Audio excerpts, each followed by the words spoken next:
On the 1st January 2024, Dr. Yunus was held guilty of violating labor laws and he was punished with 6 months prison. Later, in the month of June, in one more case, he was held guilty of embezzling funds of certain workers and again was punished with prison time. In the month of January, there were elections in Bangladesh and the Awami League party won the elections. Sheikh Hasina went on to become the Prime Minister for the record 4th time. Then came the deadly protest against the quota system of the government, which started in the month of July and culminated finally on the 5th of August with Prime Minister resigning and fleeing the country. Hello and welcome to Unacademy IAS, a one-stop destination for all the English medium civil services aspirants. In today's video, let's understand and analyze the various events that have taken place in the last 2.5 decades in Bangladesh, which have finally culminated into Dr. Muhammad Yunus becoming the head of Bangladesh government, that is the interim government. The story started back in the year 1980s when Dr. Yunus found that certain people who are working on the fields have been forced to take a loan from a money lender at a very high rate of interest. Despite taking so much amount of a loan, the rate of interest was so high, they were not able to repay the loan and not able to earn sufficient amount of revenues. And this gave an idea, and the outcome of all of this was basically establishing Gramina Bank in the year 1983. The Gramina Bank has been credited, rightfully so, with various achievements. It provided micro loans to the needy people, that is the poor sections of the society, especially targeted the women, which has actually led to empowerment of women as well as uplifting of lakhs of people out of poverty. Because of this kind of a work that was done by the Gramina Bank led by Dr. Yunus, in the year 2006, Nobel Prize was announced. The Nobel Prize was shared by both the Grameen Bank as well as Dr. Yunus. This year 2006 is also important because this was the year when there was a military rule in Bangladesh and Sheikh Hasina was kept under house arrest for 2006, that is 2 years, from the year 2006 to 2008.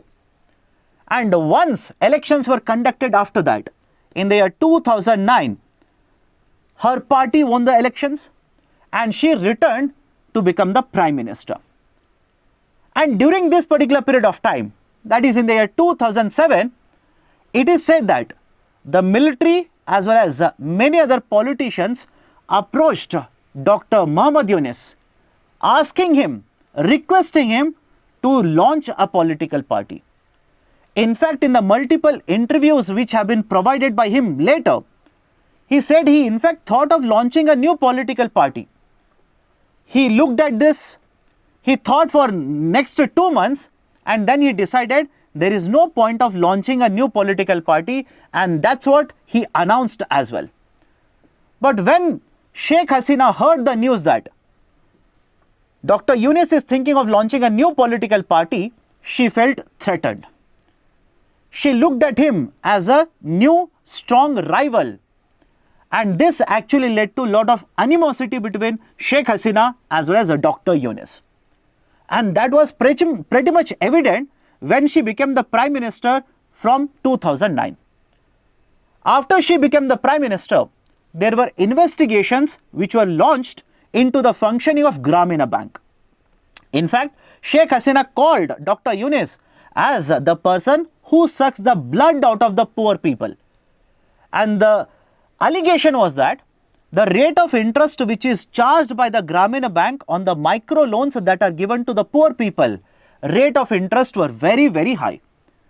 And whenever the rate of interest is very high, which is generally the case when you take a loan from the money lenders from the market, you find it very difficult to pay off the debt and you fall into a debt trap. So, a lot of investigations were conducted. In addition to this, there was one more rule that was thrown at Dr. Yunus by the government officials. That is, what is the official age of retirement for the government servants or anybody who is working in the public sector? The age of retirement according to the government rules was 60 years. And by this time, Dr. Yunus had already crossed the age of 60 years. He was 70 years plus. As a result of this, his role as a managing director in Grameen Bank was terminated.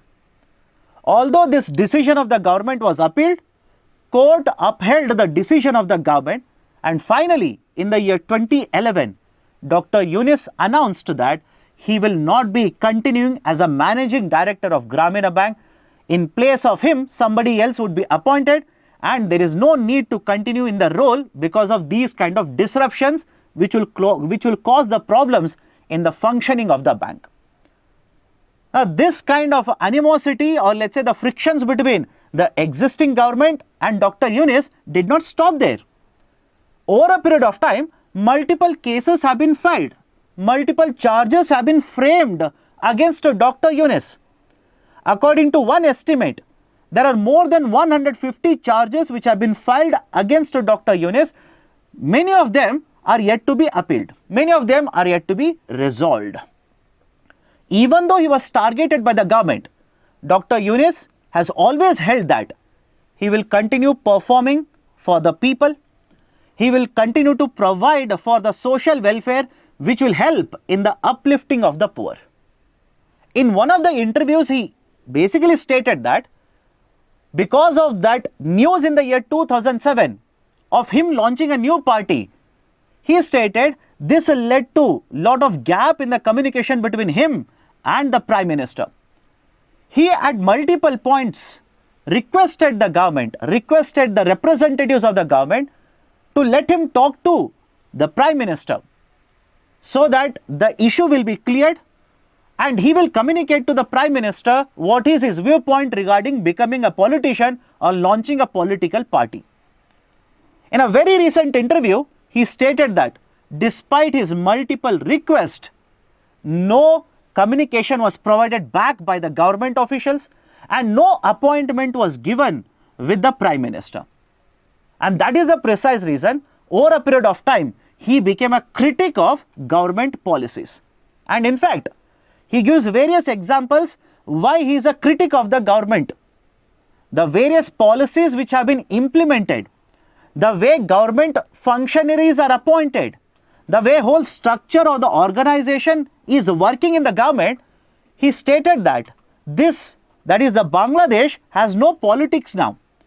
It has become a one political party where everything is done by a single political party. Of course, he was talking about the Awami League party which was headed by the Prime Minister Sheikh Hasina. So his argument was, because he is the critic of the government, he is the enemy number one of the government.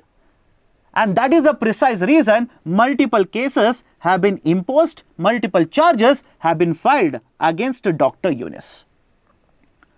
Now, with the ouster of the Prime Minister Sheikh Hasina, many of the experts and the students which headed the protest against the policies of Sheikh Hasina have requested Dr. Yunus to become a caretaker Prime Minister. Now, what is the impact of this with relations with India? Dr. Yunus in multiple interviews has stated that India and Bangladesh should have very good relations. In fact, he stated in one of the interviews that he was pained, he was actually upset with the statement of Government of India. When Government of India was asked about the protest in Bangladesh, the government gave a viewpoint that it is an internal matter. He said that we are like brothers. India and Bangladesh have a very long-standing relations. We are like brothers. And when there is a fire in your brother's house, how can you sit quietly? How can you simply brush it off and say that it is an internal matter? the vocabulary, he used a statement, the vocabulary should be much, much better. Right? In diplomatic relations, there is a much better vocabulary. The government could have supported the protest that is happening in Bangladesh. And even right now, once he becomes the caretaker prime minister, now there are calls of conducting elections. The BNP, Bangladesh National Party, has requested, has demanded that as soon as possible there should be elections conducted, so that a democratically elected party or democratically elected government will be formed, and the situation in the economy, situation in the whole country can be normalized. In fact, regarding the opposition or regarding the criticism that minorities in Bangladesh are being attacked, Dr. Yunus retorted and stated that there is no such attacks which are happening specifically on minorities. He said that all of this is basically the doings of Sheikh Hasina. That is, she only got the people, that is minorities, attacked so that there will be deviation of discussion, everything will get distracted and she will continue to remain as the prime minister. Now, with, let's say, the calls for the election, there is a bigger concern for India. The concern is that with Sheikh Hasina not being the part of the government now, it is expected that Khalida Zia, the head of BNP, will contest the elections.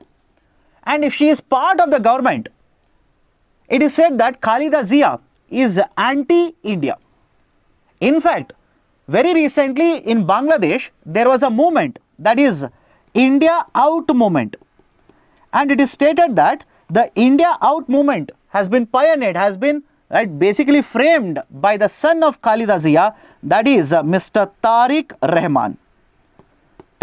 Rahman. So the concern for government of India now is, if a new government is formed and Khalida Zia is a part of the government, will the relations between India and Bangladesh, will they continue to thrive? We have very good relations politically, economically, right? Let's say connection in terms of infrastructure, investment, and one of the important points of relation between, let's say, Indian government as well as the Bangladeshi government earlier was, when Sheikh Hasina was the prime minister, the terrorism activities in Bangladesh went down, because it is said that the land of Bangladesh is being used to attack India. It is being used by the terrorists to enter into India and conduct attacks on India. And when Sheikh Hasina was the prime minister, all of this was controlled. Now with the new government being installed, or let's say the elections being conducted and Khalida Zia becoming part of the new government, there are a lot of question marks regarding what is the future of India and Bangladesh relations. This is the discussion I wanted to have with you people regarding the emergence of Dr. Muhammad Yunus as a caretaker prime minister of Bangladesh now. If you like this initiative, hit the like button, provide your valuable comments in the section below, and if you are yet to subscribe to our YouTube channel, kindly do it now. Thank you. Have a great day.